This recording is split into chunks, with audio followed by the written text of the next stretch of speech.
बुजुर्ग को देख रहे हैं जो कि फुटपाथ पे बैठे, जो नमाज की उम्र है, आराम की उम्र है, वो फुटपाथ पे अपने गुब्बारे फैला रहे हैं। किस मजबूरी में आया, इनसे पूछते।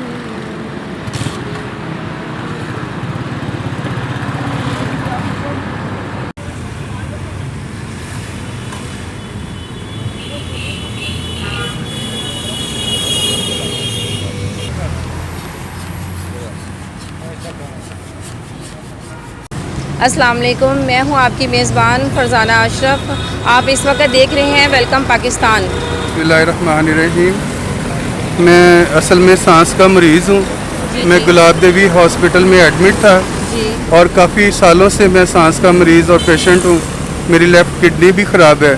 तो बाजी डॉक्टर आमरा ने मुझे कहा कि अगर आप ज़िंदा रहना चाहते हो तो बलून फुलाया करो। तो अपनी गुर्बत के बायस मैं बाज़ार से लेकर रोज़ फुला नहीं सकता था, इसलिए फिर मैंने इसको अपना कारोबार ही बना लिया है। और कारोबार में मेरा अल्लाह पाक मेरी मदद करता है और बेहतरीन मुझे खाना भी मुयस्सर होता है। अपनी मैं मेहनत करके अपने पैसे से अपनी घर का सर्कल भी चलाता हूँ और अपनी ज़िंदगी का सर्कल भी चला रहा हूँ। अभी कल ही मैं 1700-1800 रुपये की दवाइयाँ अपने पैसे इकट्ठे करके लेके आया हूँ। तो आपका कोई बेटा कमाने वाला जो आपको संभालने वाला नहीं है? बेटा, मेरा बेटा माशाल्लाह जवान है एक। वो भी क्या करता है वो भी गवर्नमेंट स्कूल में मुलाजिम है। हाँ जी। और छोटा बेटा है वो फारिग है, उससे छोटा बेटा भी फारिग है। अच्छा जी। और एक मेरी बेटी माशाल्लाह थी, उसकी मैंने शादी कर दी है। जो मुझे रिटायरमेंट से जो पैसा मिला था उससे मैंने उसकी शादी कर दिया। मेरे पास कुछ भी नहीं है पेंशन के अलावा।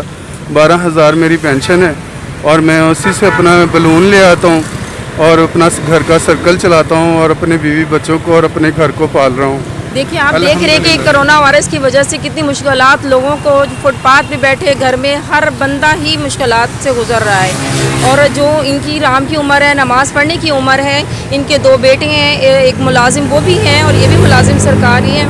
उनकी देखिए हालत क्या है उनकी, कि इतने मजबूर हो गए हैं कि वो भी कमाने, अपनी बीमारी, अपने इलाज के लिए, अपनी बीमारी में मुब्तला होकर अपने इलाज के लिए ख़ुद कमा रहे हैं। खुद ज़रिया उन्होंने गुब्बारे, सांस का प्रॉब्लम है उनके, सांस के प्रॉब्लम में ये गुब्बारे फैलाकर अपना गुजारा भी कर रही हैं, अपनी सांस को बरकरार भी रख रही हैं। तो देखिए, ये आप खुद देख सकते हैं कि क्या सूरत हाल है। बिस्मिल्लाह बेटा, अल्लाह पाक हमारे बहुत शुक्रिया, बहुत शुक्रिया, बहुत सारी रहमत करे और अल्लाह पाक आप लोगों के चैनल को भी कामयाब करे। आप हमेशा सच दिखाएं और सच बोलें हमेशा। अल्लाह रब्बुल इज़्ज़त पर